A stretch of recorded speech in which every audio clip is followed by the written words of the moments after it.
Big boss హౌస్లో కొనసాగుతున్న Tanuja mind game చూస్తే ఎవరైనా సరే షాక్ అవ్వాల్సిందే. ఇక అసలు విషయానికి వచ్చేస్తే ప్రస్తుతం లైవ్లో ఒక సంఘటన చోటు చేసుకుంది. దివ్య తనుజ దగ్గరికి వెళ్ళి తనుజ ఉప్మా తింటావా అంటే వద్దురా బాబు నాకు అస్సలు ఇష్టం ఉండదు అంటూ తనుజ చెప్తుంటే దివ్య అంది నాకైతే ఉప్మా చాలా అంటే చాలా ఇష్టం అంటూ దివ్య చెప్పుకొచ్చింది. ఇక ఇందులో భాగంగానే దివ్య తనుజతో మాట్లాడుతూ మొత్తానికి నాకైతే ఎవరు నామినేషన్ చెయ్యలేదు, నేనైతే చాలా ఫ్రీగా ఉన్నాను, దయచేసి నన్ను మాత్రం ఎవరు నామినేషన్ చెయ్యదు అంటూ దివ్య అయితే గనక తనుజని వేడుకుంటుంది. అయితే బిగ్ బాస్ హౌస్లో నామినేషన్స్ రెండు విధాలుగా పెట్టారు. ఒకటి బాక్స్లో వెయ్యాలి, రెండోది డైరెక్ట్గా నామినేషన్ చెయ్యాలి.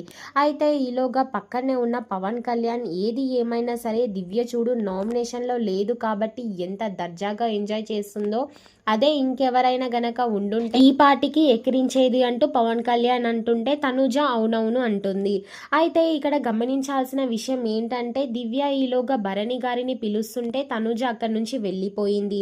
అయితే తనుజ ఏమనుకుంది అంటే గనక ఇక్కడ ఇప్పుడు దివ్యని సీక్రెట్ నామినేషన్ చేస్తే తనకు భయపడ్డానని అనుకుంటుంది. అలా కాకుండా నేనైతే గనక ఓపెన్ నామినేషన్ బిగ్ బాస్ పెడతాడు అన్నారు కాబట్టి అప్పుడు ఓపెన్గానే తను ఏ తప్పులు చేసిందంటూ చెప్పాలి కాబట్టి అప్పుడు నామినేషన్ చేస్తాను అని అనుకుంది అంటూ తనుజ అయితే చెప్పుకొచ్చింది పవన్ కళ్యాణ్కి.